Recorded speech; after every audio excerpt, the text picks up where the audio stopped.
मित्रों, आज का दिन एक बहुत विशेष दिन और इस दिन आपके जोशो खरोश को देखना है, सुनना है, नापना है। कितना जोश आप में है।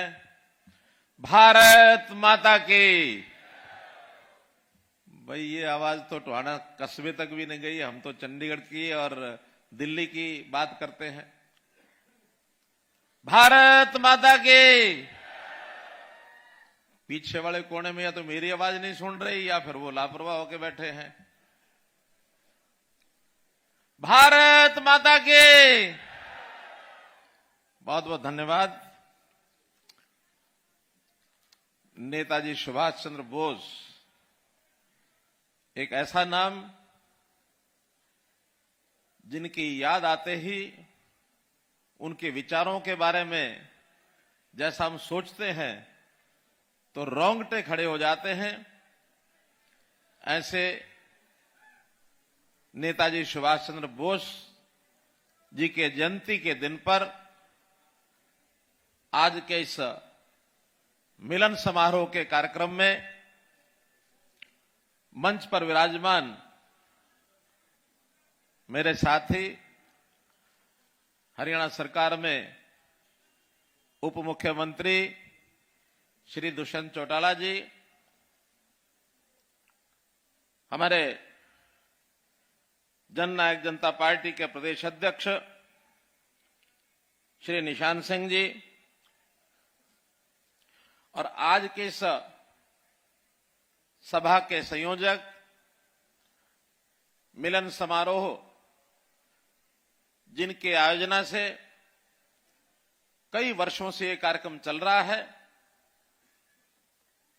सरकार में मेरे साथ ग्रामीण विकास मंत्री, यहां के विधायक भाई श्री देवेंद्र बबली जी, हमारी इसी क्षेत्र की सांसद बहन सुनीता दुग्गल जी और इस जिले से दोनों अन्य हमारे विधायक, फतेहाबाद से श्री दुड़ाराम जी, रतिया से श्री लक्ष्मण नापा जी, जिला अध्यक्ष भारतीय जनता पार्टी श्री बलदेव ग्रोहा जी, जिलाध्यक्ष जननायक जनता पार्टी श्री सुरेंद्र लेगा जी। नाम मेरे पास बहुत लंबी सूची है। उपस्थित मंच पर विराजमान सभी हमारे वरिष्ठ नेतागण, सभा में उपस्थित बुजुर्गों, नौजवान साथियों, माताओं, बहनों, कलाकार एवं पत्रकार, छायाकार बंधुओं, आज का ये दिन जैसा बताया मिलन समारोह, एक बहुत ही सुंदर ये नाम दिया गया है और विशेष तौर पर इसको शायद पहली बार 23 जनवरी का जो दिन इसके लिए तय किया, इससे पहले 1 जनवरी को होता था। एक पंथ दो काज। नेताजी सुभाष चंद्र के बारे में जैसा मैंने बताया, देश की आजादी में बहुत महापुरुषों का योगदान रहा है। कोई नरम दल से, कोई गरम दल से, क्योंकि अंग्रेजों को भगाने के लिए सबकी बहुत बड़ी जरूरत थी।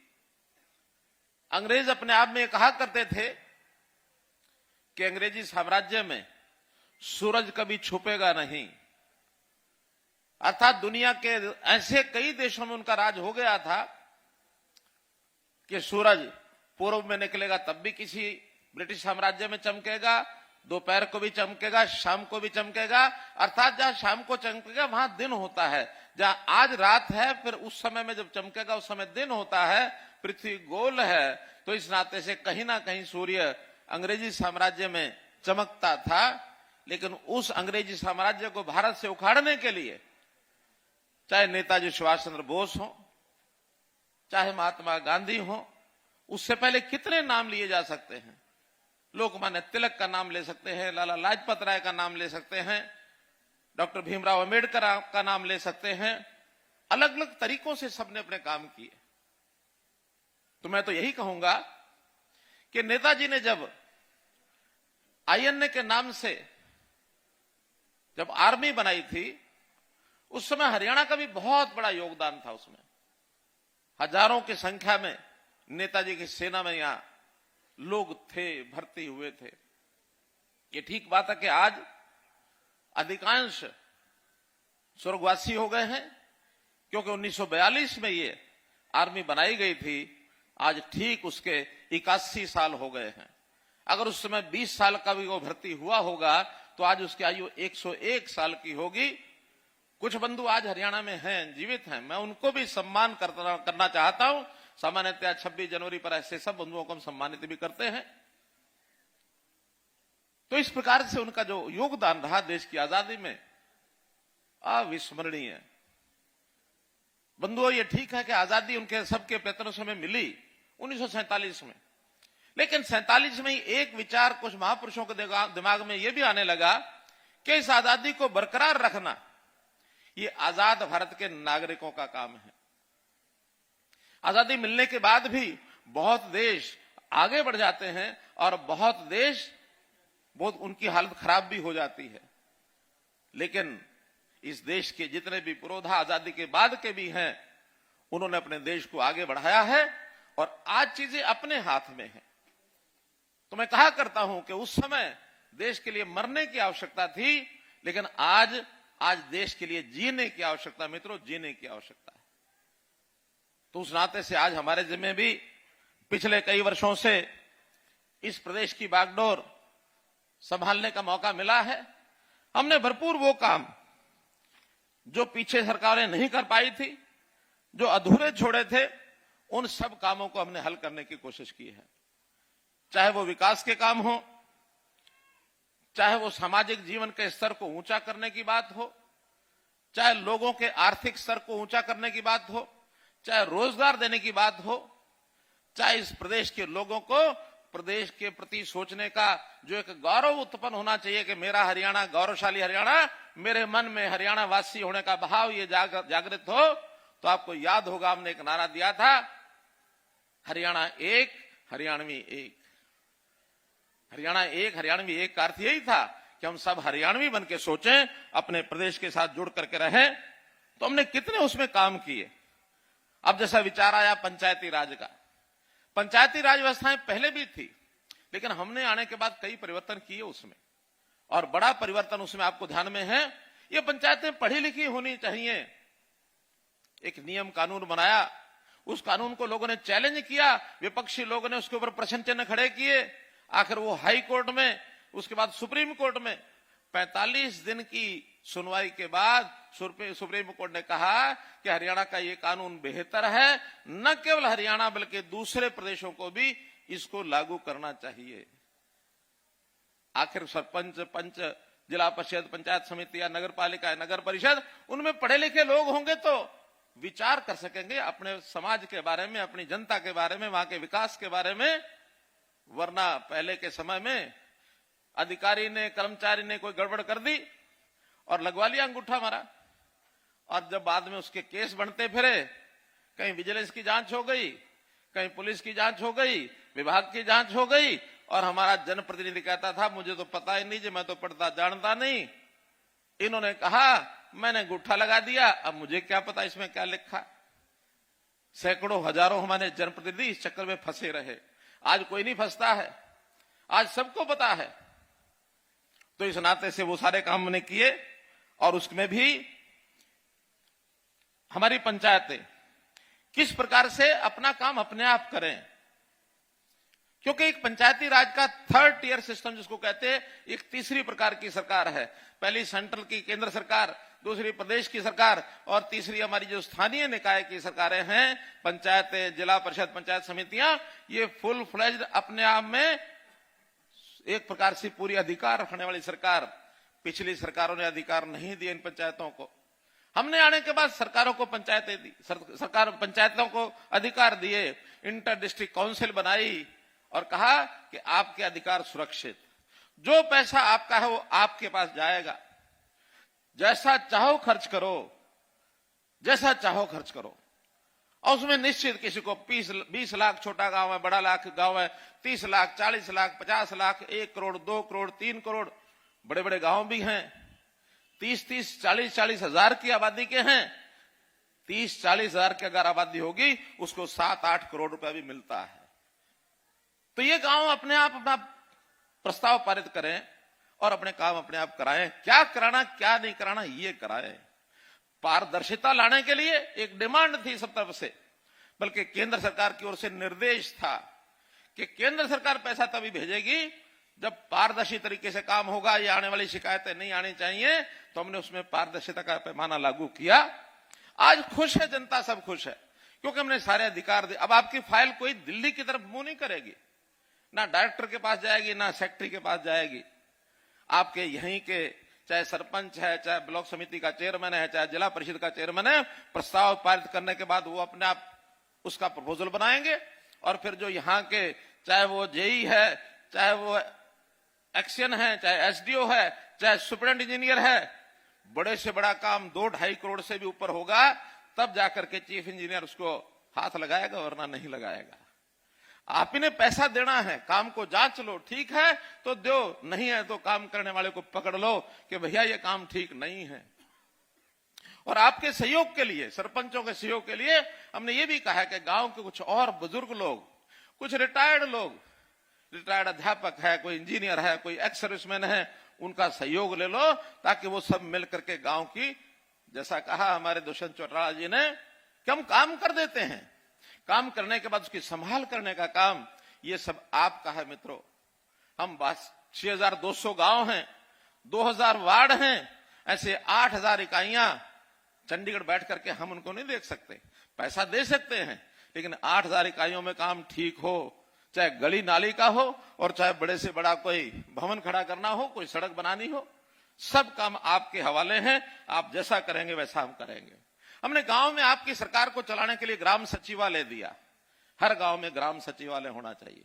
वहां आपकी सरकार बैठे, पटवारी बैठे, ग्राम सचिव बैठे, सरपंच बैठे और वहीं पर कोई ना कोई एक, ये जो हमने अटल सेवा केंद्र सीएससी केंद्र बनाए हैं कंप्यूटर लेके, वो भी वहीं बैठे।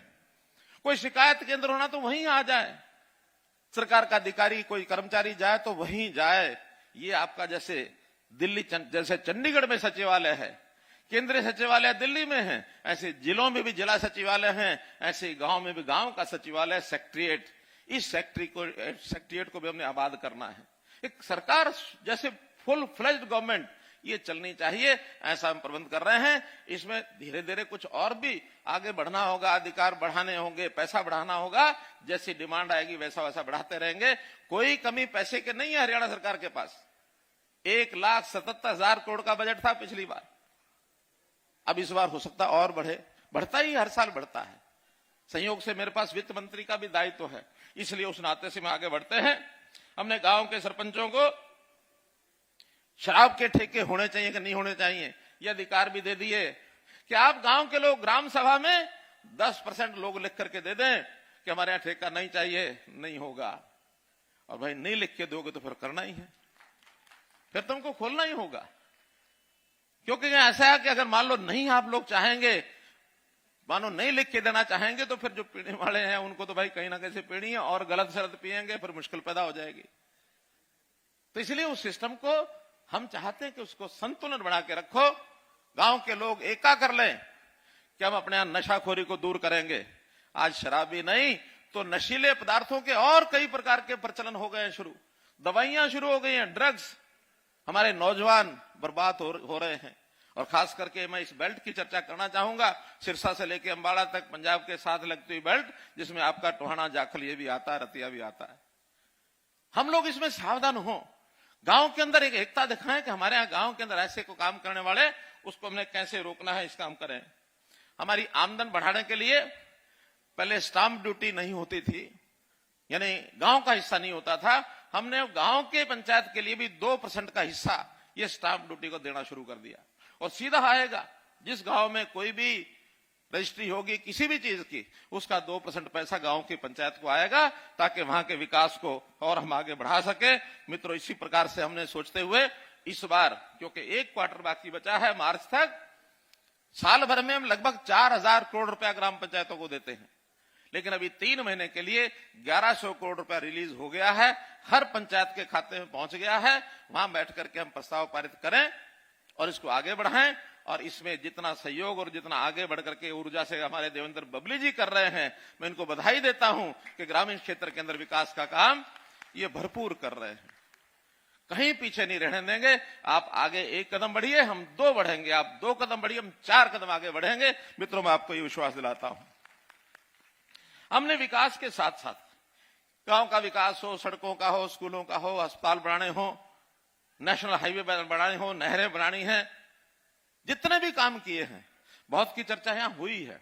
लंबी लिस्ट है, पढ़ने लगूंगा तो फिर क्योंकि समय पहले ही ज्यादा हो गया है, सब अपना अब पीछे पंडाल में मुझे लगता है काफी भीड़ भी हो गई, आप भी जाना चाहेंगे, खाने पीने का भी रास्ता खोल दिया।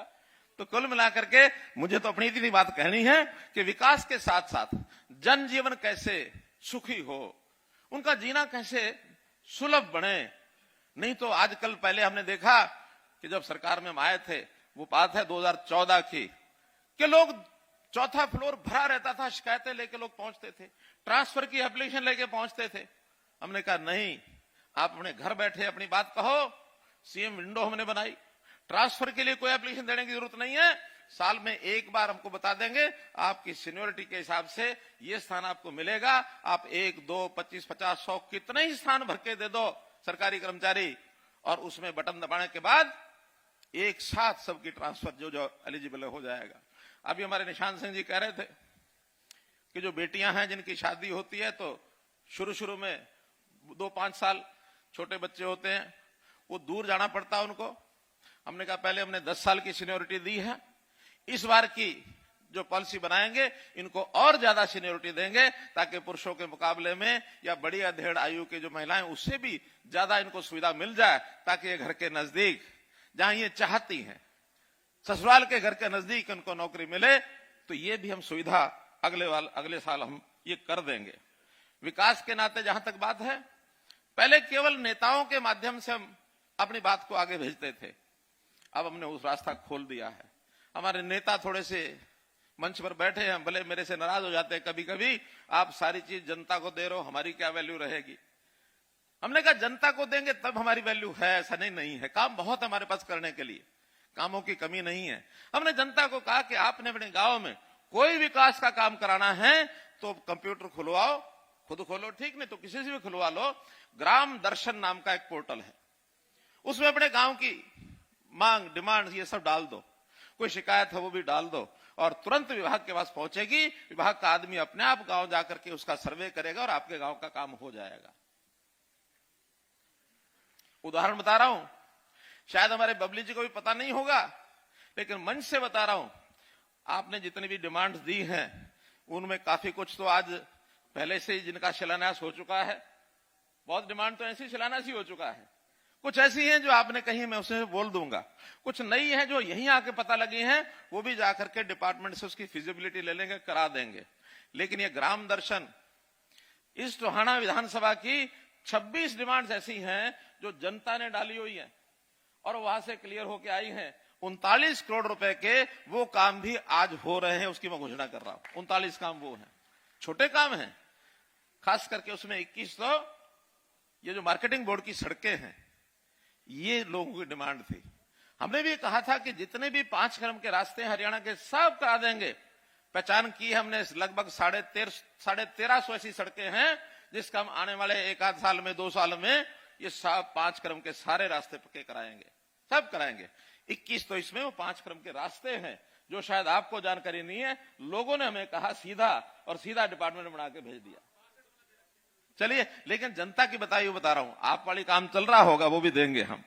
अब मैं दूसरी बात कर रहा था कि लोगों का जनजीवन, इस जनजीवन को ठीक करने के लिए बहुत साल पहले मैंने एक सपना देखा था कि आखिर हमारे समाज जीवन में व्यक्ति की बजाय इकाई होता परिवार।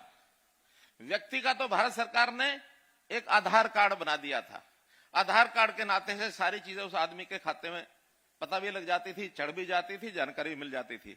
लेकिन 5 सदस्य, 2 सदस्य, 4 सदस्य या इससे भी ज्यादा एक परिवार में रहते हैं।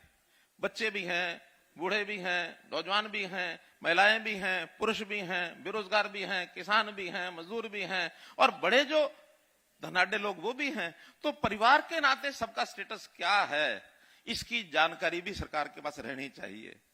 इसके लिए हमने परिवार पहचान पत्र नाम की जो कल्पना है, जो 3 साल से हम लोग लगे हुए थे, किन्हीं कारणों से वो देर होती चली गई, लेकिन अब आकर के मूर्त रूप उसने ले लिया है। आज हमारे पास इस समय उस परिवार पहचान पत्र के हिसाब से डाटा क्या है, 2 करोड़ और 85 लाख, ये है 85 लाख, कुछ हजार आगे हो सकते हैं, ये हमारी आज की पॉपुलेशन है। और 72 लाख, कोई 300 के लगभग, 72 लाख 3 हजार के लगभग आज जो है परिवारों की संख्या है। ये लेटेस्ट बता रहा हूं। हर दिन जन्म होता है किसी बच्चे का, वो उसमें चढ़ जाता है। अस्पतालों में या ग्राम पंचायतों में जो चौकीदार होते हैं वो जाके अपना देते हैं, वो चढ़ जाते हैं।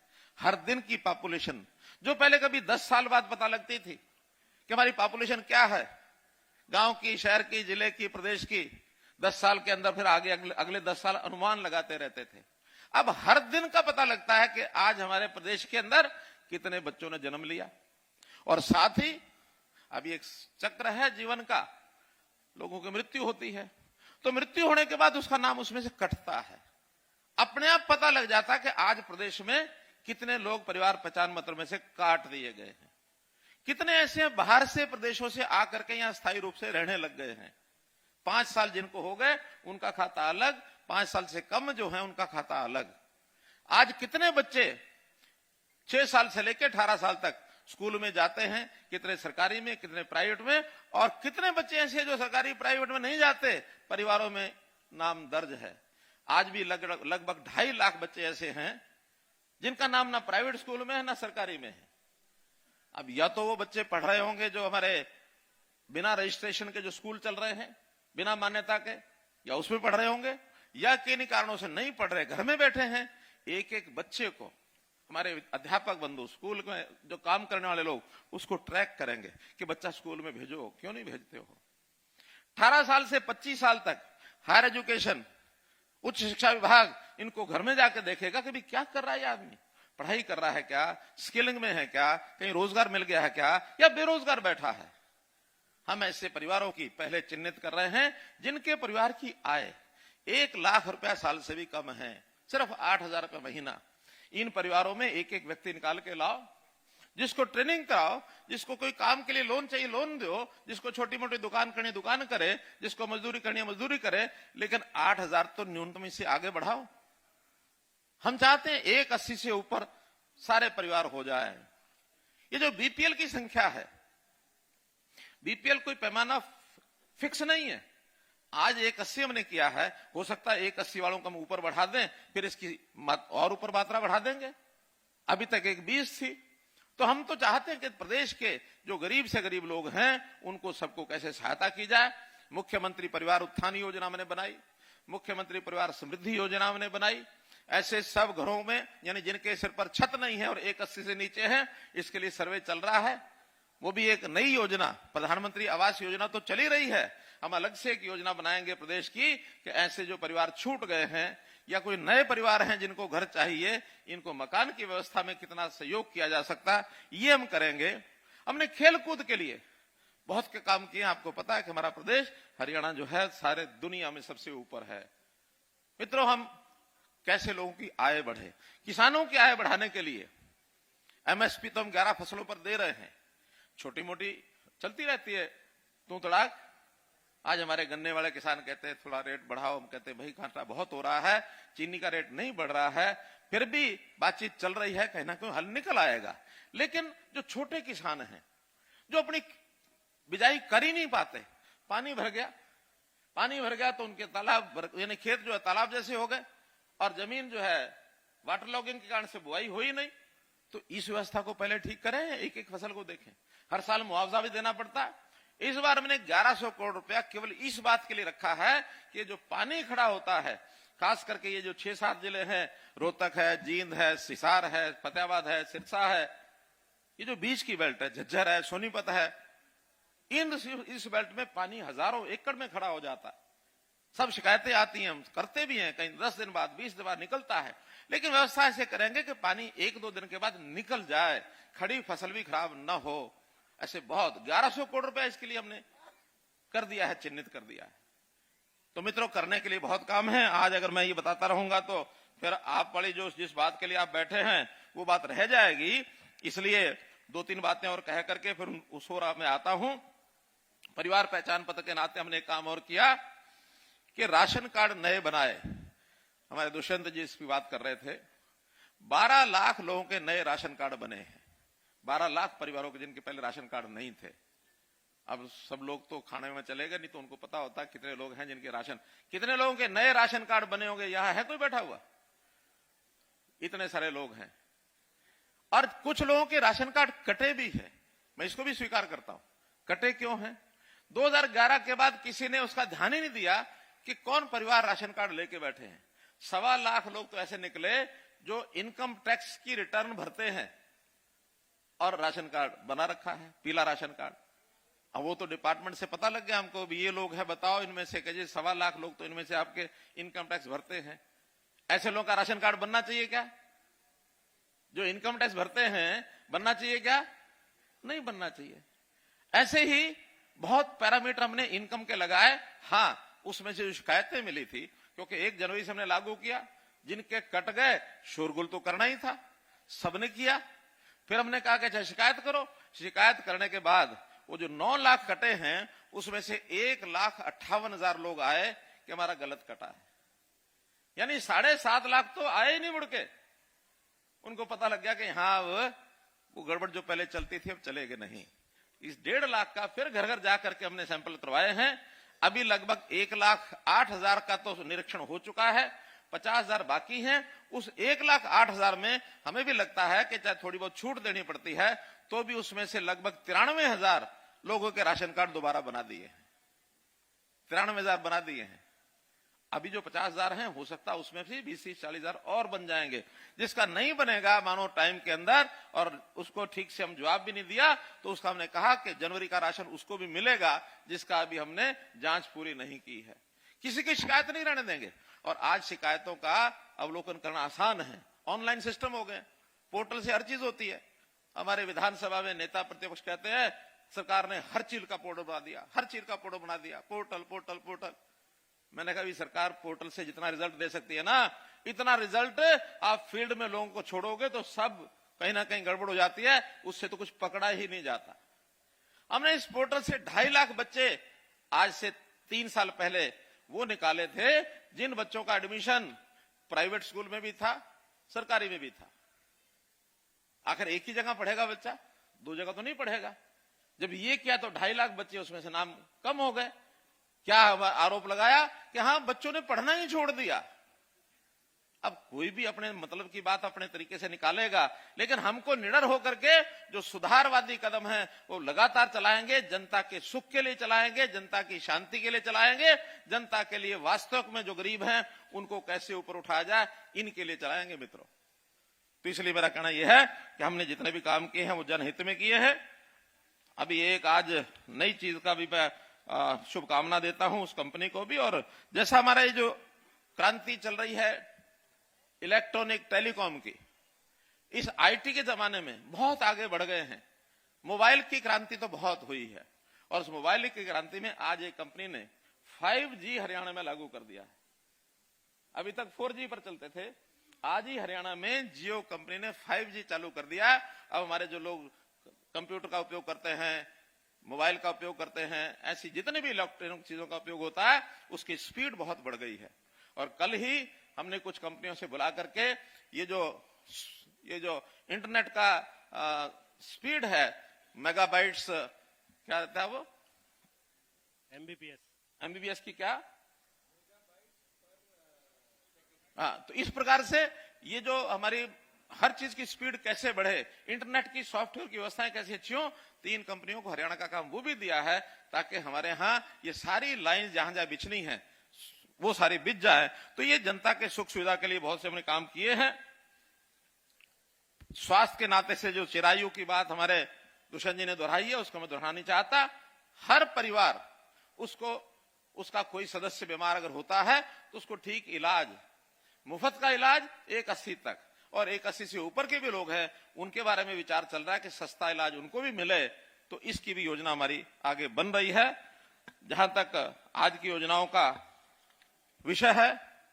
एक सबसे बड़ी बात तो मैं करने जा रहा हूं कि जो हमारे गांव में पहले कभी ग्रामीण खेल होते थे, ऐसी खेल संस्कृति को बढ़ावा देने के लिए जो बीच में किन्हीं कारणों से बंद हो गए थे, आज मैं घोषणा करता हूं कि इसको दोबारा से हम चालू करेंगे। हर गांव में खेल की प्रतियोगिता, ब्लॉक स्तर पर खेल की प्रतियोगिता, जिला स्तर पर खेल की प्रतियोगिता, इसका एक सिस्टम हमारा ग्राम विकास मंत्रालय बना रहा है। उस नाते से जो हमारी पंचायतें, जिला परिषद और पंचायत समितियां वो इसका आयोजन करेंगी और प्रदेश स्तर पर प्रदेश अपने आप करेगा। तो ऐसा ये खेल की प्रतियोगिता भी इस वर्ष से ये शुरू करने जा रहे हैं।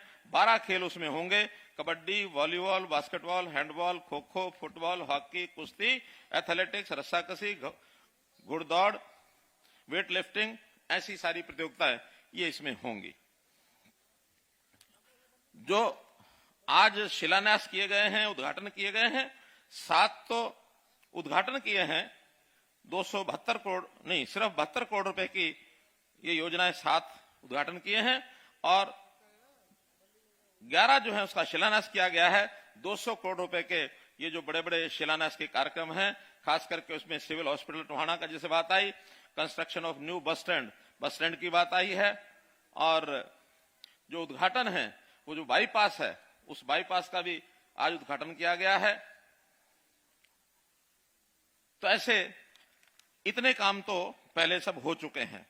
जहां तक इससे पहले की बात है, लगभग 385 करोड़ की योजनाएं जो या तो काम हो चुके हैं पूरे या पहले चल रही हैं, वो इसके अलावा है। आज जो है लगभग 270 करोड़ के शिलान्यास उद्घाटन ये इसके अलग हुए हैं।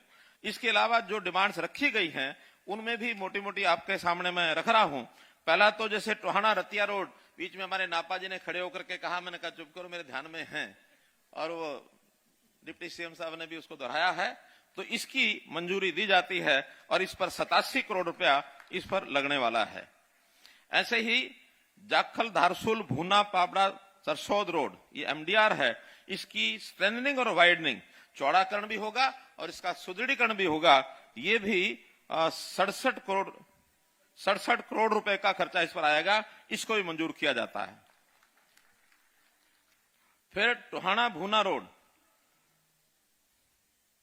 इसको भी 16.5 किलोमीटर है, इसके लिए भी 20.5 करोड़ रुपया इसके लिए भी मंजूर किया जाता है।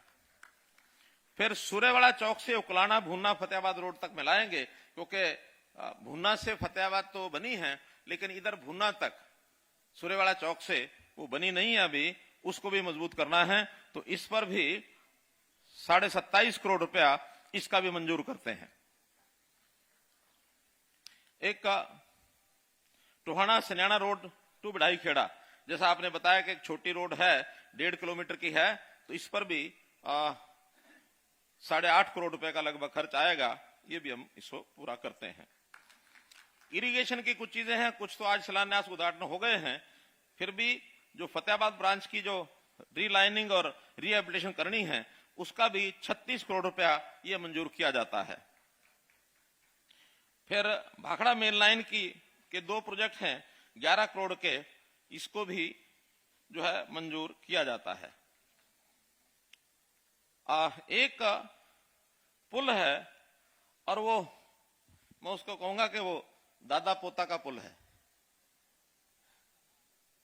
कौन सा, बिढ़ाई खेड़ा से और डांगरा तक। क्योंकि कभी कभी रिश्तों में खटास आ जाती है, तो खटास को दूर करने के लिए एक पुल कमजोर हो तो उसको मजबूत करना पड़ता है। तो इस पुल को मजबूत करने के लिए वहां जो नहर के ऊपर एक पुल है, बिढ़ाई खेड़ा डांगरा जाते हुए पक्का रोड की जो क्रॉसिंग है, वीआर ब्रिज 23,110, 23,100, इस का भी रीमॉडलिंग रिकंस्ट्रक्शन करने के लिए, इस रिश्ते को पक्का करने के लिए भी 10 करोड़ रुपया मंजूर किया जाता है। एक बड़ा काम वैसे तो हमने फतेहाबाद जिले के लिए पहले अनाउंस कर दिया था, लेकिन उसमें जो खास बात है वो आपके लिए बतानी है कि हर जिले में जैसा हमने कहा मेडिकल कॉलेज खुलेंगे, फतेहाबाद जिला भी उसमें एक है जहां मेडिकल कॉलेज पहले नहीं था, घोषणा पहले हम कर चुके हैं। आज उसका स्थान क्योंकि 6-7 स्थान थे, सबका हमने सर्वे कराया, हमारे डिपार्टमेंट ने सर्वे किया और जो डिपार्टमेंट ने फाइनल किया है वो गांव रसूलपुर में हमारे पास जो जमीन है उसको हम जो है उसको फाइनल करते हैं। मुख्यमंत्री